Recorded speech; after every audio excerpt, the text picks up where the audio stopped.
In Liberty Township, every 911 call is answered with a promise to protect, to care, and to be there when it matters most. They take care of an enormous amount of people that present with major complaints, heart attacks, strokes, major trauma. It can be a matter of life and death. Dr. Paul Gabriel is the Emergency Department Director at Grant Medical Center.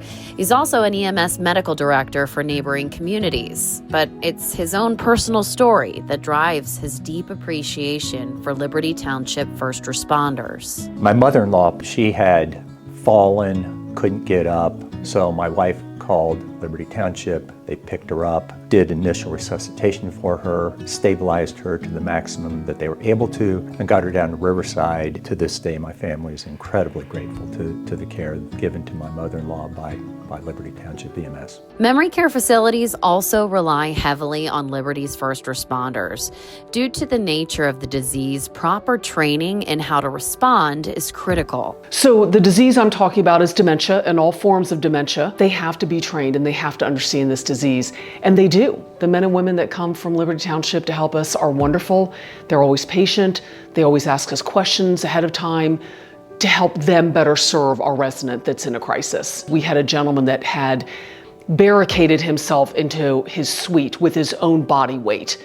He was a very large gentleman. He was just experiencing some paranoia with his disease, and we literally could not get in. So we had to call Liberty Township, and they figured out a way. We went in through the window, they pushed on the door and made sure that someone was, on the other side, making sure that everything was going well and that resident was safe. Now, the township is at a turning point. Since 2013, the last time the levy was increased, Liberty Township's population and emergency calls have surged by nearly 70%. Yet the fire department operates with almost the same staffing levels that it had a decade ago. Growth is wonderful, but in order to grow, your services have to grow with that. You can't operate with the same staffing, same money that you had 20 years ago, because this is a far different community than it was 20 years ago. So I think there's a misconception that as areas grow, the tax revenue increases, but that's not true. People say, oh, well, we've got all this growth, those people are paying. Well, they are, but they're paying a reduced rate, just like you are. The 2025 $2.4 mil fire levy on the May 6 ballot aims to address that gap. If approved, there would be 3 full-time firefighter paramedics along with additional support staff to meet growing demand.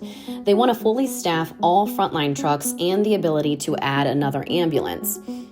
The levy will help fund over $5 million in necessary capital expenses in the next 5 years, and it'll cost $84 a year per $100,000 of property value. In 2012, a failed levy forced layoffs. Dan Curtis was among those who lost their jobs. I got hired in 11, and then shortly after that, about a year and a half into my career, I was laid off with the levy failure that we had in 2012. I'd worked so hard to get a full-time job, and then to have that setback, it was a pretty depressing time here at the department. Psychologically, it was a tear on us a little bit, just because of thinking that we were doing something wrong or the community didn't support us.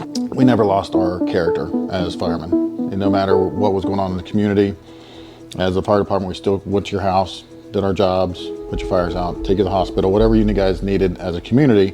It never stopped. With growing call volumes and limited staff, Liberty crews often juggle multiple emergencies, sometimes relying on outside agencies for help. The goal now is to limit that dependency with better staffing inside of the township. It's really ironic, and I don't know how or why, how it happens, but when we have runs, we start having back-to-back runs. If all the trucks are out, somebody else is coming in, but they're not going to be there in the same time frame that we're expected to be there. But that means our citizens are going to be dependent on the outside agencies. It's so important to have guys who are trained to the highest level. That's what Liberty has. These guys are so well trained. Their communication, as I said before, is extraordinary, and their ability. And again, it comes from training and more training and more training, and it comes with experience. We could not do our job as an EMS medical director without support of the community. My message would be get out and vote. We need the services. We really do.